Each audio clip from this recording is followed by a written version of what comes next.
Pourquoi mentir éhontément au sujet du dopage? Du 10 août 2021. L'article est illustré par une photo de deux bodybuilders, le premier datant de 1900 et le second datant de 2017. Il y a 30 ans, je lisais un livre sur le dopage, écrit par Jean Texier, avec des témoignages. À un moment, un champion disait « Maintenant que je suis passé de l'autre côté, je dis à qui me questionne au sujet de mes résultats que c'est grâce à la génétique, les vitamines et l'entraînement. » Pourquoi mentir éhontément au sujet du dopage? 1. Parce qu'il y a d'énormes profits en jeu. Nous vivons dans une société où obtenir pouvoir et richesse est synonyme de réussite. 2. À cause du phénomène de dissociation. Celui qui se dope ne veut pas se voir faire, puisque c'est contraire à la morale la plus basique. Se juger comme une mauvaise personne en permanence serait épuisant et contre-productif en matière de performance. Il faut donc se scinder en deux. La bonne personne, qui est saine et gentille, et la mauvaise personne, qui triche. Cette dissociation est inévitable dans un système néolibéral, puisque ce système promeut le vice dans les actes et l'intégrité en parole. Pour survivre avec une telle incohérence, il faut absolument ne pas se voir faire. À terme, cela conduit à la maladie et la folie. On ne peut indéfiniment échapper à son juge intérieur. Pendant un temps, on externalise, faisant beaucoup de mal autour de soi. Puis le boomerang revient, tôt ou tard. Externaliser, c'est mettre l'attention intérieure à l'extérieur, en trouvant donc une cause extérieure à notre mal-être, voire, très souvent, un bouc émissaire. Le dissocié cherche à détruire, vider sa tension intérieure, au nom, bien entendu, de la justice. Nous expliquons cela de manière plus développée dans Un pas vers une écologie de l'enfance. La construction de soi peut se faire de manière pervertie.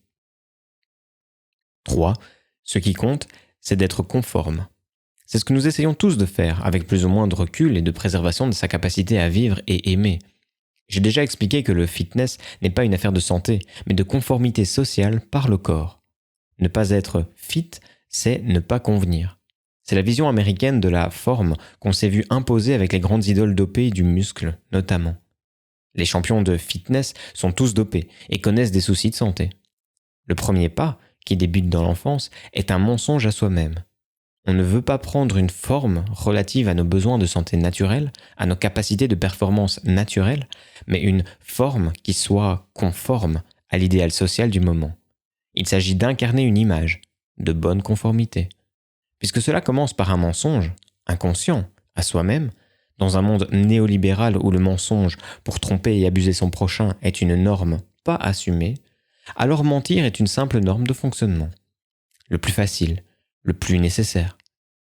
Au stade ultérieur, il y a ceux qui revendiquent fièrement leur dopage en public, soi-disant dans un devoir d'honnêteté vis-à-vis des gens et de soi. Les personnes qui procèdent ainsi sont la version aboutie du néolibéralisme, comme Ferré définition dans notre livre, qui veulent en fait éliminer complètement la scission morale à la base du mensonge. Ne plus s'inquiéter de ce qui définit un humain sain pour poursuivre son fantasme de toute puissance. La morale n'est pas une invention humaine, une pure construction. C'est l'actualisation plus ou moins réussie, complète, d'une exigence intérieure innée relative aux universaux définissant notre espèce, nos modèles de comportement. Plus le menteur est décomplexé, plus il est éloigné de son humanité. Plus la volonté de n'avoir même plus à mentir de ses outrances est forte, plus la vision du monde qui a été construite dans l'enfance est inhumaine, où seule la prédation et l'affirmation de soi sans limite, sans respect d'aucun devoir humain, comptent. J'illustre avec des bodybuilders, mais c'est valable pour tous les sports. Être fit, conforme, convenir, dans un système qui a une définition contre nature de la conformité, implique consubstantiellement le dopage.